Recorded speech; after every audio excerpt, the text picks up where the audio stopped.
Bonjour à tous, Monique Bricard, je suis enseignante spécialisée à l'école Saint-Joseph de Carquefou. Et moi je suis Véronique Chenillot, je suis à l'école de Carquefou en classe de CM2. Donc on a décidé de travailler ensemble parce que l'année dernière on avait fait que du co-intervention. Donc on est chacune dans une classe.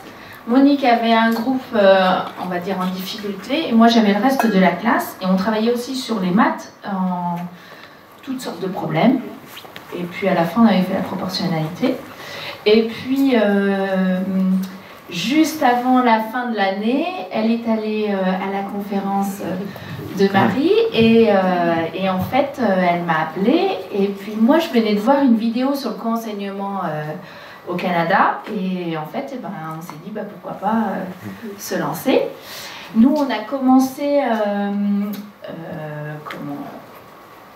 le travail de Marie, entre guillemets, dès le mois de dès le mois de novembre, et on a décidé de travailler plutôt sur les problèmes de durée, parce que je trouve qu'en CM, c'est une notion qui est très difficile. Alors je me suis dit, tiens, je vais pouvoir prendre Monique et ça va me beaucoup aider. Et aussi, pourquoi aussi on a fait ça, c'est parce qu'il y avait des enfants aussi, dont un enfant qui était en très très grande difficulté et qui ne voulait plus sortir de la classe. Donc en fait, ça nous a aussi interpellés et puis motivés aussi pour pouvoir travailler ensemble sur le co-enseignement. Donc là, on a travaillé sur les problèmes de durée et sur 6 séances de 45 minutes à peu près. Vous voyez, là, ma classe, elle est en îlot. Donc en fait, les groupes sont déjà hétérogènes et on dit... Au tout début, en fait, on voulait faire des groupes homogènes. Et puis on s'est dit, oh là là, comment on va faire c'est un peu les classer par numéro, entre guillemets. Donc, eh bien, on s'est dit, tant pis, on va les laisser comme ils sont en classe d'habitude. Et puis, on a travaillé en îlot. En amont, moi, avec toute ma classe, en début de semaine, je travaillais sur les conversions de durée parce que je voulais qu'ils faisaient ou qu'ils réinvestissent les petites notions qu'ils avaient déjà eues en CM1. Et puis après, on est parti sur les problèmes et l'objectif, c'était résoudre des problèmes, mais selon des choses un peu spéciales. Notamment, on voulait aboutir à une schématisation un peu spéciale. Notamment avec la recherche de la situation initiale, soit la recherche de la durée ou soit la recherche de la situation finale. Mais le souci qu'on a vu, c'est que depuis le CE1, nous enseignantes, on demande à ce que les enfants, pour les aider à faire un problème, à résoudre un problème, on leur dit vous avez qu'à faire un schéma. Et le problème qui s'est passé dans ma classe, c'est qu'au tout début, eh bien, ils ne voulaient pas faire de schéma. Donc, ça nous a posé aussi un souci. Et, comment on va dire, au bout de la deuxième séance, ils ne voulaient pas s'y mettre, en fait. Et au bout de la deuxième séance, j'ai des bons élèves qui se sont dit, on va quand même essayer le schéma, puis on verra bien. Et là, miracle, ils ont tous voulu faire des schémas. Donc ça nous a arrangé pour pouvoir expliquer les problèmes de durée. On a donné quelques exemples de problèmes. Ils travaillaient d'abord tout seuls. Et puis après, en îlot, ils confrontaient leurs réponses. Le problème qu'on a eu, c'est donc, au tout début... Alors, je ne sais pas si c'est un problème. Voilà, moi, effectivement, nous, on faisait le fait d'être en co-enseignement, on était là toutes les deux pour guider, pour aider les élèves dans leur réflexion, dans leur raisonnement. On allait de groupe en groupe, du coup, on aidait toutes les deux, effectivement, toute la classe.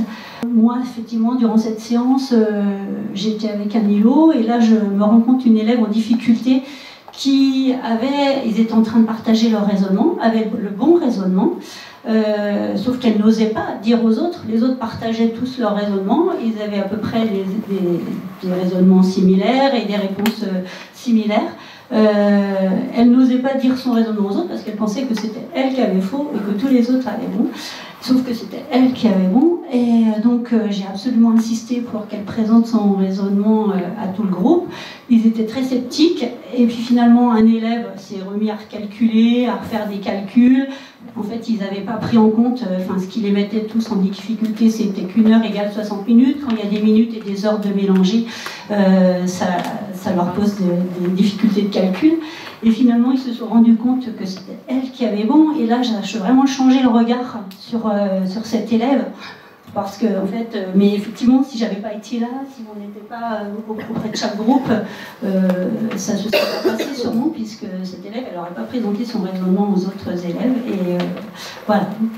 Donc ensuite, c'était là, ça c'était lors d'une présentation, c'était pour la schématisation. Il faut qu'on en arrive à une trace écrite de la schématisation avec tout le groupe élève.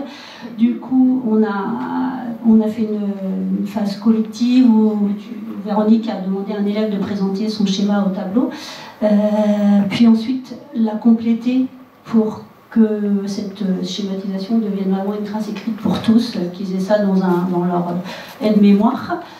Ensuite, on leur a proposé on a proposé dans une autre séance aux élèves d'écrire leurs propres problèmes par binôme. Ces binômes avaient été tirés au sort auparavant. Ils devaient donc écrire 3 problèmes pour chercher une situation initiale, une durée et une situation finale. On a constaté donc lors de ce travail des élèves qui étaient vraiment en difficulté, alors notamment certains que je connaissais avec la lecture de l'heure. Et donc nous leur avons proposé l'utilisation de pendules. Alors on a vraiment réfléchi à ce moment-là comment on pouvait les aider. Moi j'ai pensé que j'avais donc des pendules dans mon local, donc la séance suivante je suis venue avec mes pendules et ça leur a permis effectivement d'aider dans les résolutions de problèmes. Là on était donc lors de l'écriture des problèmes, on a utilisé 2 salles pour que vraiment ils soient espacés, pour qu'ils ne soient pas les uns à côté des autres.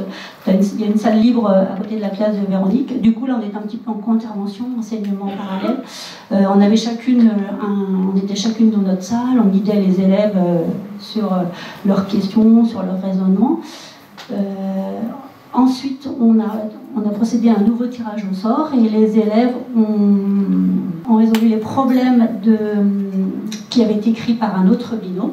Et ensuite, le binôme a récupéré la feuille pour corriger les problèmes qu'ils avaient écrits. Donc, tous les binômes avaient vraiment compris comment rédiger un problème. Et donc, on en est arrivé à l'évaluation. Et pour l'évaluation, eh bien, vraiment, on s'est posé des questions, on s'est dit comment on fait, est-ce qu'on adapte, est-ce qu'on différencie l'évaluation pour ces élèves qui ont des difficultés. Au regard de ce qui avait été produit lors de l'écriture des problèmes, on a trouvé que globalement, même les élèves en difficulté avaient fait de beaux progrès. On a fait donc le pari de proposer la même évaluation à tous les élèves, avec les outils qu'on leur avait mis à disposition, les pendules, les calculettes. Et puis on s'est dit, s'il y a besoin pendant l'évaluation, voilà, on interviendra pour ces élèves, on les guidera sur l'évaluation, mais on essaie. Et finalement, on a été quand même très agréablement surprise. Ils ont réussi l'évaluation, même ces élèves en difficulté ont globalement réussi l'évaluation. Donc ça nous a quand même... C'est qu'on a bien travaillé. On était quand même heureuse du résultat et on s'est dit, ça porte ses fruits, quoi, voilà. Dans notre bilan, j'ai demandé à certains élèves ce qu'ils en pensaient. Donc vous avez des exemples de phrases. Avant j'étais nulle en problème, mais avec les schémas c'est plus facile et j'ai compris. Et le deuxième, je maîtrise maintenant ce que je ne savais pas. Donc en fait, ça a été tellement positif.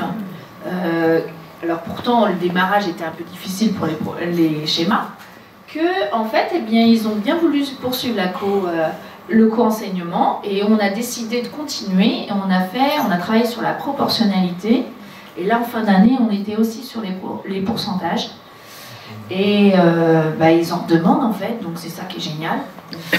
Et puis alors pour ce qui est de mon ressenti à moi, donc là, j'ai trouvé ça génial, comme les autres binômes, d'observer les enfants en travaillant alors qu'il y a une enseignante qui explique les choses. Et puis, les enfants étaient toujours en action, c'est sûr. Il n'y avait pas, comme disait un autre binôme, il n'y avait pas du tout de temps mort. Et même au bout des 45 minutes, quand même, ils étaient fatigués parce qu'ils avaient tellement travaillé que c'est sûr qu'on voyait vraiment l'intensité, la réflexion aussi. Le fait d'avoir essayé la co-intervention l'année dernière, c'est ce que je vous ai dit en début du diaporama, nous a permis de nous adapter plus facilement parce que, en fait, Monique et moi, on n'avait pas besoin de beaucoup parler, on se regardait et puis on savait si on devait réajuster. Et même le soir, hop, on se regardait, tiens, il faut qu'on fasse quelque chose. Et puis on était toujours dans le même sens au niveau du boulot. Et puis moi, mon ressenti, évidemment, moi, ça m'a vraiment fait plaisir de voir ces élèves en difficulté qui arrivent à progresser avec leur père au sein de la classe. Quand on leur propose des outils, la différenciation, qui peuvent avancer sur les mêmes situations, on peut tous les faire avancer au même rythme, effectivement, mais effectivement avec du matériel pour certains. Les élèves peuvent être déstabilisés dans leurs habitudes, comme nous, mais cela nous amène aussi à modifier, à réajuster les tâches. Et puis le co-enseignement demande quand même une anticipation. Enfin, on va pas mentir, ça nous a demandé du temps de préparation. Sur ces 6 séances, on les a vraiment préparées ensemble. On les a analysées. Après chaque séance, on faisait une analyse. On a beaucoup travaillé par mail. On a pris du temps aussi ensemble pour travailler. Effectivement, les séances suivantes, sur la proportionnalité, sur les pourcentages, ça nous a, le fait d'avoir quand même bien travaillé ces 6 séances, ça a été plus facile. On a quand même pris moins de temps ensemble. On a continué à échanger, mais on a pris moins de temps sur les séances suivantes. Mais sur ces 6 séances, ça nous a demandé du travail. Ça demande une collaboration étroite entre enseignants, c'est sûr. On avait moins de pression aussi parce que là c'était vraiment le travail de Marie, donc on faisait attention à quand on observait, on écrivait en même temps, on prenait les photos, tout ça. Donc est-ce qu'on a pensé à ça alors qu'après c'était beaucoup plus cool parce qu'on avait juste nos séances à nous. Donc si c'était à refaire, on vous a dit. Donc nous on a poursuivi et on poursuivra l'année prochaine. Voilà. Et là en français, on va essayer l'année prochaine en français sur la relation sujet-verbe.